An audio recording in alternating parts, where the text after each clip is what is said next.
Selamat datang di channel Ye Chen Ping Mania. Terima kasih kepada Tuan Rahim Awang dan Tuan Mohriduan yang sudah berlangganan di channel Ye Chen Ping Mania. Semoga dilancarkan rezekinya dan diberikan umur panjang yang penuh keberkahan. Terima kasih kepada semuanya yang sudah like dan subscribe. Semoga selalu diberikan kesehatan dan kesuksesan. Penguasa Istana Naga Langit bab 5222 sampai bab 5224. Dengan bunyi dentang yang nyaring, kepala ular hijau raksasa itu bertabrakan dengan penghalang ki pedang, menghasilkan suara benturan keras. Ular itu terhentak mundur beberapa langkah. Agak menarik. Suara penguasa lembah ular hijau keluar dari mulut ular itu, membawa sedikit keterkejutan. Aku tidak menyangka dua kultivator manusia biasa memiliki kekuatan seperti itu. Ia membuka rahangnya yang besar lagi, menyemburkan aliran bisa hijau ke arah keduanya. Bisa itu berubah menjadi anak panah kecil yang tajam dan tak terhitung jumlahnya di udara, memancarkan bau menyengat, jelas sangat beracun. Mata Chen Ping menajam. Energi spiritualnya melonjak, menyelimuti mereka dalam perisai emas pucat. Bisa itu mendarat di perisai, mendesis tetapi tidak mampu menembus. Bisamu tidak berguna melawan kami. Chen Ping berseru, saat pedang pembunuh naganya berubah menjadi seberkas cahaya, menusuk ke titik vital 7 inci di bawah tubuh ular hijau tersebut. Penguasa lembah ular hijau tidak menyangka serangan Chen Ping akan begitu dahsyat. Ia buru-buru memutar tubuhnya, menghindari pedang tersebut. Namun ekornya masih terserempet ki pedang, meninggalkan luka yang dalam hingga tulang-tulangnya terlihat, dengan darah hijau yang menyembur keluar. Mencari kematian. Penguasa lembah ular hijau meraung murka. Tubuhnya yang besar menghantam lembah, merobohkan pohon-pohon yang tak terhitung jumlahnya dan menerbangkan batu-batu. Humazi memanfaatkan momen itu, mengeluarkan beberapa lembar jimat. Ia dengan cepat menarik jimat guntur dan melemparkannya ke arah ular hijau. Jimat guntur itu meletus dalam cahaya yang menyilaukan di udara, dengan sambaran petir yang tak terhitung jumlahnya menyambar ular tersebut. Tersambar petir, ular hijau itu menjerit kesakitan, tubuhnya yang besar bergetar hebat. Chen Ping memanfaatkan kesempatan itu. Pedang pembunuh naganya menyerang lagi, tepat menembus titik vital ular sepanjang 7 inci itu. Raungan. Penguasa lembah ular hijau menjerit tajam. Tubuhnya yang besar menggeliat di tanah beberapa kali sebelum akhirnya terbaring tak bergerak. Keduanya akhirnya menghela napas lega, jatuh terduduk, terengah-engah. Akhirnya berhasil. Humazi menyeka keringat di wajahnya, berkata, "Aku tidak menyangka kekuatan penguasa lembah ular hijau sekuat ini." Chen Ping menjawab, "Itu wajar. Pada tingkat kultivasi yang sama, ras iblis lebih kuat daripada ras manusia, sama seperti suku iblis. Inilah mengapa manusia paling dipandang rendah di antara ketiga ras." Saat itu, sorakan dari 2 iblis serigala terdengar dari luar lembah. Hebat! Mereka benar-benar membunuh penguasa lembah ular hijau. Kedua iblis serigala itu memasuki lembah, menatap mayat penguasa lembah ular hijau dengan senyum rakus. "Tidak menyangka kalian berdua benar-benar berhasil," kata salah satu iblis serigala. "Tetapi mayat dan harta penguasa lembah ular hijau adalah milik benteng angin hitam kita. Apa yang kalian inginkan?" Humazi bertanya dengan waspada, sambil menatap kedua iblis serigala itu. "Apa yang kami inginkan?" Iblis serigala yang lain mencibir, tentu saja untuk membunuhmu dan mengklaim penghargaan. Kedua iblis serigala itu menyerang secara bersamaan, menyerang Chen Ping dan Humazi. Mata Chen Ping menjadi dingin. Ia tidak menyangka iblis serigala ini akan mengkhianati mereka. Ia melepaskan pedang pembunuh naganya, langsung membunuh salah satu dari mereka. Si iblis serigala yang lain, yang ketakutan setengah mati, berbalik untuk melarikan diri. Humazi dengan cepat mengeluarkan jimat, menarik jimat pengikat, dan melemparkannya kepada iblis itu. Jimat pengikat itu mendarat, membekukan iblis serigala di tempatnya, tak bisa bergerak. Ampuni aku. Ampuni aku. Iblis serigala memohon dengan panik. Kau masih berguna, kata Chen Ping, katakan padaku, apakah iblis angin hitam ada hubungannya dengan pemusnahan klan Hu bertahun-tahun yang lalu? Si iblis serigala itu membeku, jelas tidak menduga pertanyaan itu. Dia ragu sejenak, lalu berkata, aku tidak tahu apa-apa tentang pemusnahan klan Hu. Aku hanya orang kecil. Tidak mengatakan yang sebenarnya, ya? Kata Humazi, sambil mengeluarkan jimat bola api, mengancam, bicaralah, atau aku akan membakarmu sampai menjadi abu. Terima kasih masih menyimak channel Ye Chen Ping Mania. Iblis serigala menatap api pada jimat bola api, memucat ketakutan dan buru-buru berkata, aku akan bicara. Aku akan bicara. Kudengar iblis angin hitam terlibat dalam serangan terhadap klan Hu saat itu, tapi aku tidak tahu detailnya. Kau yakin? Tanya Chen Ping. Aku yakin. Kata iblis serigala cepat, aku mendengarnya dari percakapan antara pemimpin benteng dan wakilnya. Chen Ping dan Humazi bertukar pandang, kilatan amarah di mata mereka. Mereka tidak menyangka iblis angin hitam terlibat dalam pemusnahan klan Hu. Sepertinya semua kekuatan di sekitar Gunung Sembilan Gulungan terkait dengan pembantaian itu. Kau boleh mati sekarang, kata Chen Ping, dan dengan ayunan pedang pembunuh naganya, ia membunuh iblis serigala itu. Apa yang kita lakukan sekarang? Tanya Humazi. Pertama, buang mayat penguasa lembah ular hijau, lalu lapor kembali ke iblis angin hitam, kata Chen Ping. Kita akan berpura-pura tidak tahu apa-apa dan memanfaatkan kesempatan ini untuk mengumpulkan lebih banyak informasi di benteng angin hitam. Keduanya menyingkirkan tubuh penguasa lembah ular hijau dan iblis serigala, lalu mengambil kepala ular itu dan kembali ke benteng angin hitam. Sekembalinya di benteng, mereka mempersembahkan kepala penguasa lembah ular hijau kepada iblis angin hitam.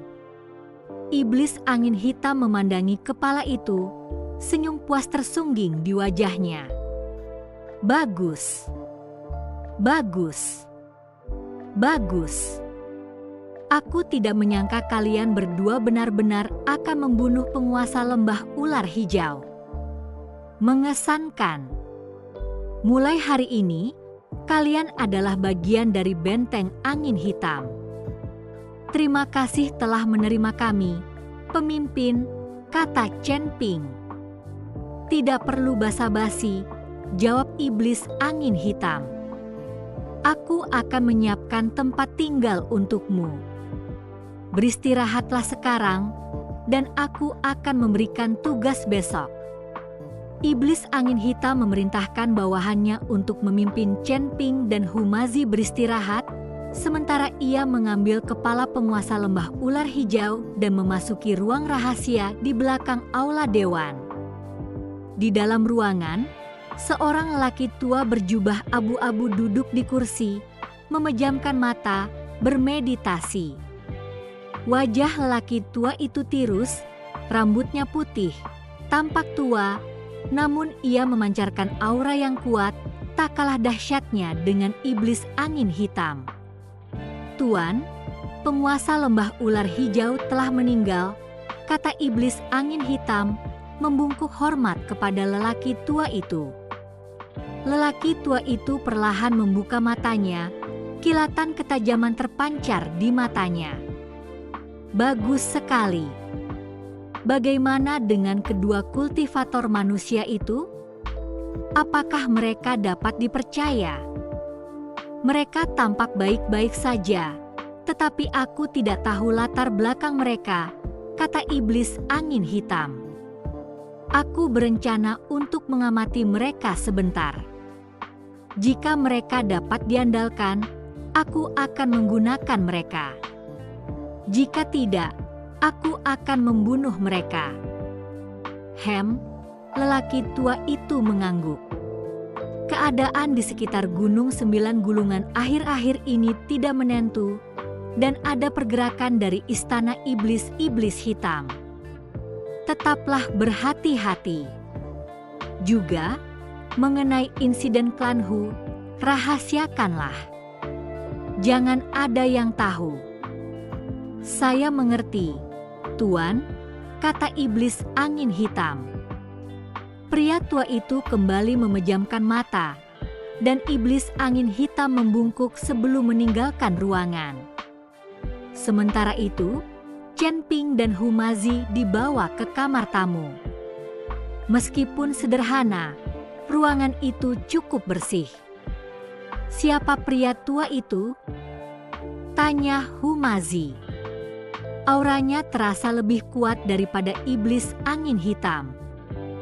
"Entahlah," kata Chen Ping, "tapi kemungkinan besar dialah kekuatan sebenarnya di balik benteng angin hitam." "Lalu bagaimana?" tanya Humazi. "Istirahatlah dulu. Kita akan menyelinap keluar malam ini untuk mengumpulkan informasi," kata Chen Ping. "Pertahanan benteng ini ketat, jadi kita harus berhati-hati." Mereka beristirahat sejenak, dan ketika malam tiba, mereka diam-diam meninggalkan kamar tamu, menuju ruang rahasia di belakang aula dewan. Mereka tahu iblis angin hitam dan pria tua itu mungkin sedang mendiskusikan hal-hal penting di sana, yang mungkin akan mengungkapkan petunjuk tentang pemusnahan klan Hu. Dengan hati-hati menghindari patroli pembudidaya iblis, mereka mencapai pintu masuk ruangan. Terima kasih masih menyimak channel Chen Ping Mania. Pintu menuju ruang rahasia itu terbuat dari batu hitam, diukir dengan rune rumit yang memancarkan cahaya redup, jelas dilindungi oleh perisai. "Bagaimana kita bisa melewati pintu berperisai ini?" tanya Humazi. "Biar ku coba," jawab Chen Ping, sambil mengeluarkan jimat penghancur perisai dari jubahnya dan menempelkannya di pintu. Rune pada jimat itu berkedip sebentar, dan cahaya rune pintu itu perlahan memudar seiring perisai itu menghilang. Keduanya diam-diam mendorong pintu hingga terbuka dan melangkah masuk ke dalam ruangan. Di dalam, iblis angin hitam dan seorang lelaki tua sedang berbincang. "Tuan, apakah menurutmu istana iblis jahat hitam tahu kita terlibat dalam penyerangan terhadap klan Hu saat itu?" tanya iblis angin hitam. "Tidak mungkin," kata lelaki tua itu. "Kita telah menutupi jejak kita dengan baik, dan istana iblis jahat hitam juga terlibat. Mereka tidak akan memperlihatkan diri." "Bagus," iblis angin hitam menghela napas lega. "Aku khawatir mereka akan menggunakannya sebagai alasan untuk menyerang benteng angin hitam." "Jangan khawatir, istana iblis jahat hitam punya masalah sendiri sekarang. Mereka tidak akan menyerang kita dengan mudah," kata lelaki tua itu. "Tetap saja, kita harus bersiap untuk berjaga-jaga." "Baik, Tuan," jawab iblis angin hitam. Chen Ping dan Humazi yang bersembunyi di dekat pintu mendengar percakapan itu, mata mereka berkilat marah. Memikirkan istana iblis jahat hitam dan benteng angin hitam sama-sama terlibat dalam pemusnahan klan Hu, berkolusi bersama, sungguh pantas mati. Tiba-tiba, lelaki tua itu membuka matanya, melotot ke arah pintu dan berteriak, "Siapa di sana?" Menyadari mereka telah ketahuan, Chen Ping dan Humazi melepaskan penyamaran mereka dan menyerbu keluar. "Kalian berdua!" Iblis angin hitam memelototi Chen Ping dan Humazi, wajahnya menunjukkan campuran keterkejutan dan kemarahan. "Beraninya kau menguping kami?" Iblis angin hitam, dasar sampah terkutuk. Raung Humazi, "Aku tak pernah membayangkan kau menjadi bagian dari penyerangan terhadap klan Huku. Hari ini, aku akan membalaskan dendam rakyatku." "Membalaskan dendam mereka? Hanya dengan kalian berdua?" Iblis angin hitam mencibir. "Karena kau mendengar apa yang seharusnya tak kau dengar, jangan salahkan aku karena kejam." Iblis angin hitam dan lelaki tua itu menyerang bersamaan, menerjang Chen Ping dan Humazi. Bersiap, Chen Ping dan Humazi melawan. Chen Ping memanggil pedang pembunuh naganya, beradu dengan iblis angin hitam, sementara Humazi mengeluarkan kertas jimat untuk menghadapi lelaki tua itu. Pertempuran di ruangan itu sengit. Tabrakan energi spiritual menghancurkan meja dan kursi menjadi debu. Kekuatan iblis angin hitam sangat dahsyat, setara dengan puncak dewa bumi kelas 3. Meskipun Chen Ping kuat, ia tidak bisa mengungguli dengan cepat. Kekuatan lelaki tua itu bahkan lebih tak terduga. Humazi bukanlah tandingannya, dengan cepat jatuh ke posisi genting. "Tuan Hu, awas!" Chen Ping melihat Humazi dalam bahaya dan menjadi cemas, tetapi iblis angin hitam menahannya, tak mampu membantunya. Di saat kritis ini, Humazi mengingat teknik jimat leluhur. Ia dengan cepat menggambar jimat yang kuat di beberapa lembar kertas. "Kekuatan leluhur, bantu aku mengalahkan musuh!" teriak Humazi, melemparkan jimat itu ke arah lelaki tua itu. Jimat itu meledak dengan cahaya yang menyilaukan, membentuk telapak tangan emas raksasa yang menghantam lelaki tua itu. Terkejut oleh kekuatan jimat itu, lelaki tua itu buru-buru menyalurkan energi spiritualnya, membentuk perisai hitam di depannya. Dengan suara bang yang memekakkan telinga, telapak tangan emas itu bertabrakan dengan perisai hitam, melepaskan raungan yang menggelegar. Perisai hitam itu hancur seketika, dan lelaki tua itu yang terkena telapak tangan emas terpental, memuntahkan darah. Bersambung.